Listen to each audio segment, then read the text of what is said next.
Salam alaikum wa rahmatullahi ta'ala wa barakatuh. À nos enfants dans les quartiers populaires et dans les banlieues. Je vous salue fraternellement. Wa aqulu lakum assalamu alaikum. Il faut savoir d'où on est venu.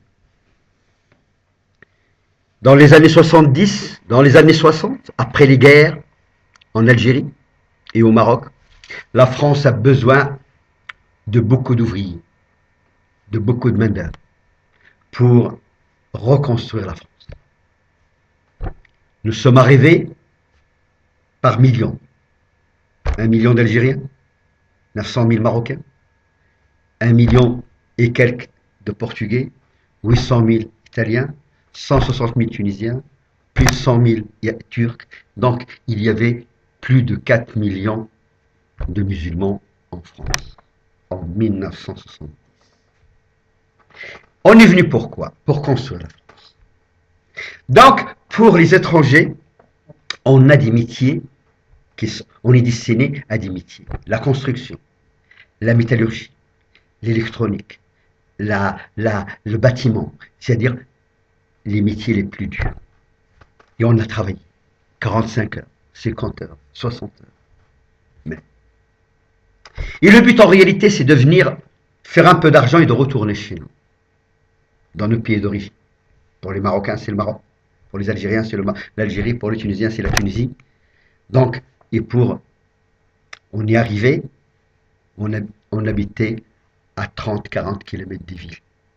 C'est-à-dire loin de la communauté française. Il y a des usines à la sortie des villes. Il y a des entreprises à la sortie des villes. Et nous, on est loin des villes. On ne se mélange pas avec le peuple français. Ça, c'est la politique voulue à l'époque. Donc, on travaille le samedi. Le dimanche, c'est simplement pour se réunir entre nous et manger un plat une fois par semaine en commun. Dans des conditions inhumaines. Dans des foyers, dans des maisons. C'est inhumain. Et voilà les conditions de travail. Les conditions de travail dans les entreprises, ils sont très difficiles. Ils sont très difficiles. C'est l'inhumanisme. On ne peut pas dire autre chose. Mais on n'a pas le droit de parler. Et pour nous, lorsqu'on y est arrivé, c'est pour quelques années. Et puis on va repartir. Donc, quelle que soit la pression, quelles que soient les conditions de travail, quel que soit le salaire, mais c'est pour nous, c'était provisoire. Un jour ou l'autre, on va retourner chez nous. Et voilà, vous savez, la majeure partie, 99% des gens qui arrivent des pays tiers n'ont pas été éduqués, n'ont pas en réalité de savoir. Ils ne connaissaient pas la France. Ils ne connaissent pas la culture française. Ils ne connaissaient pas ce qui se passe en France. Le seul image qu'on a de la France, c'est l'image de la télévision. TF1, Antenne 2, FR3. Donc, c'est cette image qu'on a. Donc, une France, et on disait à l'époque, ces gens-là, lorsqu'on les voit blancs, bien habillés, il leur suffit simplement de dire « Ashhadu an la ilaha illallah » pour être des vrais musulmans. Par contre, lorsqu'on y est arrivé, on a découvert autre chose. Le racisme, l'exclusion, les conditions de travail les plus dures, il y a les injustices. Et voilà, on s'est établi. Puisque chez nous, si vous voulez, on ne peut pas repartir en échec. Il ne faut pas repartir, tu as construit ta maison, tu as fait quelque chose pour montrer que tu es revenu sans échec. Et voilà, les Français ont profité de ça. Et lorsqu'on est venu, tu as 5 frères, 6 frères, 7 frères, 8 frères au Maroc. Ton père et ta mère, ils n'ont rien. Donc tu es obligé de travailler et de taire pour subventionner ta famille au Maroc. Et pour en même temps construire l'avenir de ta famille et de tes enfants. Donc, c'est les petits salaires. C'est des conditions de travail les plus pénibles. C'est la répression la plus dramatique. C'est les injustices. Et voilà, en 1974, les experts en France font des calculs. Ils projettent la France des années 2000. Si la France reste telle qu'elle est en 1974, aujourd'hui, il y aura 20 millions de retraités et 20 millions de Français blancs. Donc 40 millions de Français. La France ne sera pas la puissance qu'elle est aujourd'hui. Il ne sera pas à 64 millions. Donc, Giscard d'Estaing à l'époque, avec les experts en France, ont favorisé le regroupement familial, ont facilité le regroupement familial, avec une politique raciale de Guiteau. À Mantes-la-Jolie, à Balfouri, Chanteloup-Lévin, Liméro, mais ils ont félicité où il n'y a que des immigrés. 40 nationalités différentes. Et des centaines de milliers d'enfants. À l'âge scolaire. Donc, la scolarité n'était pas la priorité. La priorité de ces criminels, c'est de peupler la France. Et j'étais, en 82, administrateur au Fonds d'action sociale. Sur un projet d'étude qui était fait dans un groupe de travail où il y avait des préfets, les représentants de certains ministères, comme le ministère des Affaires sociales, j'ai vu une étude, plusieurs études, une faite en Israël et une faite au Canada.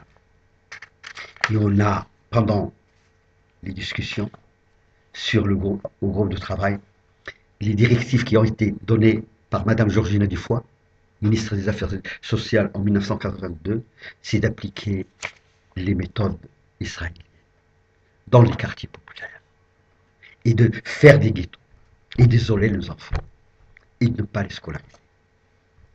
Donc ça, c'est le but. Ça, c'est les directives qui ont été données. Ils les ont mis en application et aujourd'hui, on voit les conséquences. Donc, les conséquences de cette politique haineuse, de cette politique à l'israélienne, de cette politique colonialiste s'expliquent à l'époque, dans l'esprit de l'époque, lorsqu'on est en groupe de travail, avec des députés, avec des préfets, avec des représentants des ministères. Qu'est-ce qu'on disait? On a besoin de la première génération, la deuxième génération, la troisième génération, la quatrième génération, sans savoir. Et on va mettre les moyens pour la cinquième génération pour qu'elle devienne véritablement française. Pourquoi? Lorsque je pose des questions, pourquoi ce gâchis? Ils disent, c'est parce que la première et la deuxième, on veut des bâtards, on veut des taureaux, on veut la production des enfants. Et c'est la cinquième génération qu'on va mettre les moyens pour les éduquer. Donc, ils veulent la première, la deuxième, la troisième, déraciner la première, la deuxième, la troisième, la quatrième génération. Ils veulent des bâtards. Et en même temps les taureaux, pour se marier entre eux et pour faire les enfants. Et moi, j'étais malheureux. J'ai dénoncé ce virage. J'étais le seul à dire, c'est pas possible qu'en France, on peut appliquer ces règles. J'ai essayé, à ma façon, d'amener des grands commis de l'État, la Brousse, les préfets, à Mantes-la-Jolie, à Balfouri, à Chanteloup, au Miro, à Poissy, pour leur montrer que ces enfants, ce sont nos enfants. Ce sont les enfants de la République. Il n'y a rien à faire. Il faut que ces enfants soient mal éduqués. Il faut que ces enfants restent dans un état sauvage. Il faut que ces enfants soient des taureaux. Il faut que ces enfants, on ne leur donne pas ni l'insertion par l'économie, ni l'éducation, ni rien. On les laisse dans leur ghetto, dans les conditions qu'on leur a définies, et c'est ça l'avenir de ces enfants. Et lorsque, pendant le dialogue soit au Fonds d'action sociale, soit à la CRIPI, soit dans les groupes de travail, donc je pose la question. Et à l'époque, on veut des gens assimilés. Et je ne savais pas à l'époque qu'est-ce que ça veut dire assimiler. Des fois, je dis, mais je veux savoir qu'est-ce que ça veut dire assimiler. Et on me fait comprendre que c'est à l'identique. Mais on ne peut pas être identique. Il faut des générations pour s'insérer dans le tissu économique, dans le tissu social et dans la société française. Mais de nous mettre en dehors des villes, de nous mettre dans des ghettos, de ne mettre que entre nous, c'est un crime. Ils ont besoin des parents dans l'automobile. Ils ont besoin des parents dans la construction. Ils ont besoin des parents dans la sidérurgie. Ils ont besoin des parents dans la propreté. Ils ont besoin des parents pour faire tourner leurs entreprises. Par contre, nos enfants, ils sont délaissés. La République n'a pas fait son travail. Il a ignoré qu'il y avait des enfants dans les ghettos, dans les banlieues. Et voilà, donc ça, si vous voulez, c'est ce qu'on a vécu. On n'était pas organisé parce qu'on ne peut pas s'organiser. On était des étrangers. On avait des associations, des amicales algériens, des amicales tunisiens, des amicales marocains, qui sont subventionnés par le Fonds d'action français. C'est une police, dans la police, pour surveiller cette communauté. Et c'est la France qui subventionne. C'est le Fonds d'action sociale qui donne de l'argent.